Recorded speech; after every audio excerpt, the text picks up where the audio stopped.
सादर नमस्कार, सादर जय जिनेंद्र। क्षमा न्यूज चैनल कहीं भी कभी भी सही और सकारात्मक समाचारों के लिए देखना और सुनना न भूलें।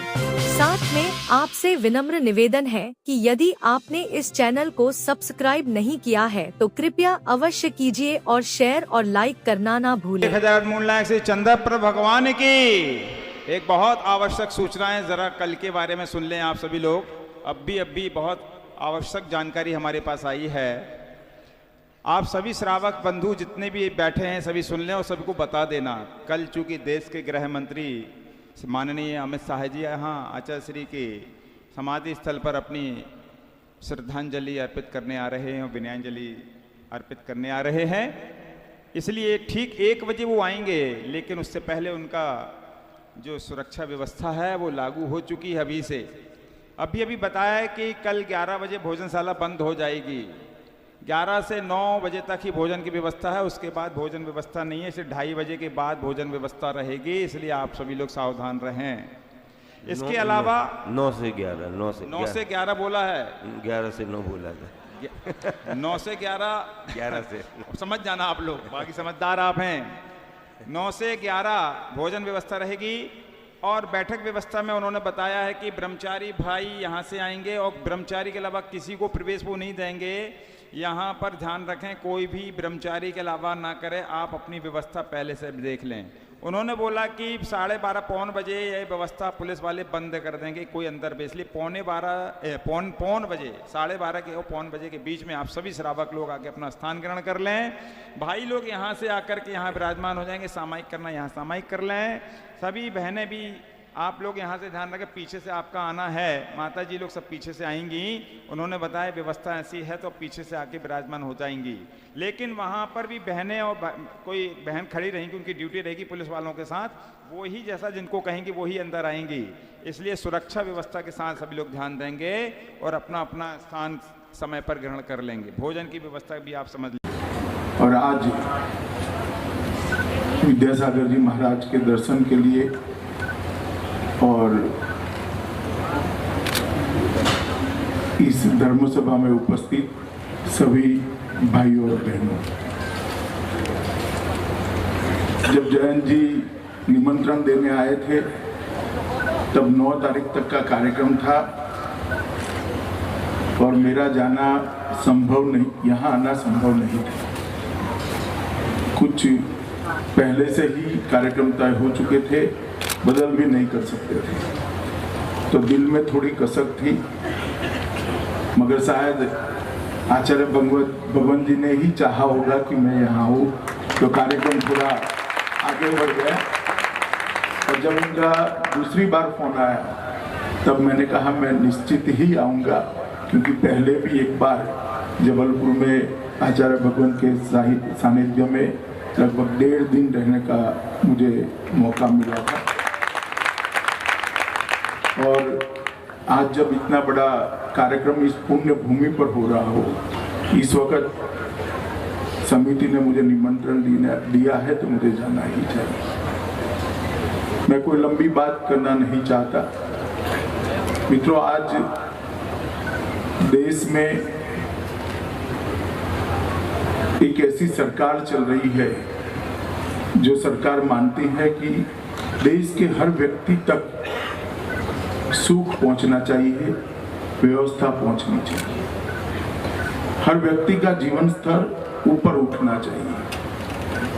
चाहे वो गांव हो, चाहे छोटा सा कस्बा हो, चाहे शहर हो, चाहे पहाड़ हो, चाहे जंगल हो, चाहे छोटी सी छोटी झुग्गी झोपड़ी हो, हर एक व्यक्ति के जीवन को ऊपर उठाने का संकल्प कर श्री नरेंद्र मोदी जी की सरकार देश में चल रही है। मगर साथ में ये सरकार ये भी मानती है कि इतना सारा भौतिक विकास होने के बाद भारत की आध्यात्मिक ऊंचाई अगर 1 इंच भी कम होती है तो भौतिक विकास के कोई मायने नहीं डाल जाते। ये भी हम मानते हैं, क्योंकि कई सालों से कोई इतिहासकार इसका कालगणना भी नहीं कर पाया। कई सालों से ये देश के अंदर कई प्रकार के मत, कई प्रकार के संप्रदाय, कई प्रकार के धर्म बने, पल्लवित हुए, उनका संरक्षण भी हुआ, संवर्धन भी हुआ। सनातन धर्म हो या श्रमण परंपरा के दो धर्म, बौद्ध धर्म, जैन धर्म हो, सिख मत भी खड़ा हुआ। बहुत सारे विचार इस भूमि पर जन्म लिए, पले बढ़े और कई सारे आचार्यों ने, कई सारे संतों ने, मुनियों ने, ऋषियों ने इसको आगे बढ़ाने का काम किया। इसलिए दुनिया में से भारत के अंदर सुख तो आ सकता है, मगर दुनिया जब पूरी दुनिया समस्याओं से ग्रस्त है और भी ग्रस्त होने की दिशा में है, उस वक्त आध्यात्म की शांति तो हिंदुस्तान ही दुनिया को दे सकता है, भारत ही दे सकता है। और इसीलिए सरकार ने केवल भौतिक विकास को अपना लक्ष्य नहीं रखा है। कई सारे ऐसे परिवर्तन, बहुत सारी चर्चा करे बगैर, शोर शराबा करे बगैर धीरे धीरे करने का प्रयास भी हो रहा है, क्योंकि लोकतंत्र है। अनेक प्रकार की चीजों को सबको साथ में रखकर करना पड़ता है। शायद गति कम भी है, समस्या जितनी गहरी है उससे इसके निवारण की गति कम भी हो सकती है, मगर दिशा सही है। इतना कहने में मुझे कोई झिझक नहीं है। आज यहाँ आने से पहले बड़े बाबा के दर्शन के लिए गए थे, बाद में आचार्य भगवंत के दर्शन के लिए भी गए, उनके साथ बैठना भी हुआ। बहुत सारी बातें हुई, शिवराज जी ने कुछ बातें बताई भी, मगर उनके चरणों के सामने जब बैठे थे, जब उन्होंने बोलना शुरू किया है, तब ये बात समझ में आ गई कि कोई संत किस तरह से बात कर सकता है। पूरी लगभग 35 मिनट 45 मिनट की बात के अंदर ना धर्म के लिए, जैन धर्म के लिए कुछ था, ना मंदिर के लिए कुछ था, ना संघ के लिए कुछ था, ना व्यक्तिगत कुछ था, ना मुनियों के लिए कुछ था। पूरी 45 मिनट की बात केवल और केवल समाज और देश की चिंता और चिंतन कर रहा है।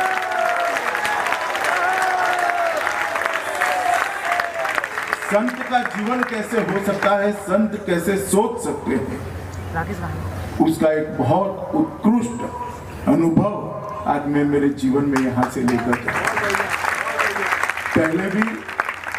पहले तो मैं एक समस्या के निवारण के लिए आया था और आचार्य भगवान ने बहुत सरलता के साथ 2-5 मिनट में ही इसका निवारण करके मुझे चिंता से मुक्त कर दिया था। मगर आज मैं सिर्फ दर्शन के लिए आया था, और चूंकि मैं उस पार्टी का अध्यक्ष हूं जिस पार्टी का देश में शासन है, उस पार्टी की देश में 15 राज्य सरकारें हैं, केंद्र में पूर्ण बहुमत, देश को किस दिशा में ले जाना वो पार्टी की नीतियों के आधार पर ये पार्टी तय कर सके, इतनी संतों के आशीर्वाद से क्षमता आज भारतीय जनता पार्टी को मिली हुई। तो उन्होंने कुछ बातें मेरे और शिवराज जी के सामने रखी। मैं पूज्य विद्यासागर महाराज जी को आश्वस्त करना चाहता हूं कि आपकी अपेक्षा है, शायद इतना हम न कर पाए, मगर इतना मैं निश्चित सार्वजनिक रूप से कहना चाहता हूं, इसलिए वहां नहीं कहा था कि हमारी दिशा वही है जो आपका मार्गदर्शन है, दिशा में गलती नहीं। गति बढ़ाने की बात और उसको और गंतव्य की ओर कार्यक्रम बनाकर ले जाने की बात, ये 2 बात छुपी है। आज आपने जो हमारा मार्गदर्शन किया है, हमने कुछ बातें भी बताई है, जैसे मैंने कहा वो देश के लिए और दुनिया के लिए भी, देश और दुनिया के लिए ही आपने बताया है। वो सारी बातों को हम कैसे आगे बढ़ा पाए, इसके लिए पार्टी और सरकार दोनों के अंदर इस बात को मैं रखूंगा और एक मत बनाकर इस दिशा में आगे बढ़ने का हम प्रयास भी करेंगे। आज एक बहुत बड़ा तीर्थ आचार्य भगवान के आशीर्वाद से यहाँ बन पाया है। मित्रों, शायद हमारे ऋषियों मुनियों ने, आचार्य भगवंतों ने, मुनिवर्यों ने अगर तीर्थ न बनाए होते तो देश कब का भटक गया होता और रास्ता भी न मालूम होता। हमारी मूल बातों को, हमारे मूल सत्व को, हमारे मूल सिद्धांतों को, हमारे मूल जीवन जीने के जो सिद्धांत है उसको तीर्थों ने बनाकर रखा है। तीर्थ संतों को आश्रय भी देते हैं और तीर्थ संसारियों का मार्गदर्शन भी करते हैं। आज एक तीर्थ यहाँ पर बहुत बड़ा बना है। मुझे बहुत आनंद है कि इस पुण्य कर्म के अंदर समिति ने मुझे आमंत्रित कर इसमें हिस्सा लेने के लिए बुलाया और मैं अपने आप को सात अर्थ में, सुधा जी तो संचालन बहुत अच्छा करती है, मगर मैं हृदय से कहता हूँ कि मैं भाग्यशाली हूँ कि आज विद्यासागर जी महाराज के श्री चरणों में खड़ा रहकर इस तीर्थ के और बड़े बाबा के मैं दर्शन कर पाया हूँ। फिर से एक बार विद्यासागर जी महाराज और सभी मुनिवर्यों को श्री चरणों में मेरा प्रणाम कर मेरी बात को समाप्त करता हूँ। धन्यवाद। क्षमा न्यूज चैनल देखने के लिए आपको बहुत बहुत धन्यवाद। सादर प्रणाम। सादर जय जिनेंद्र।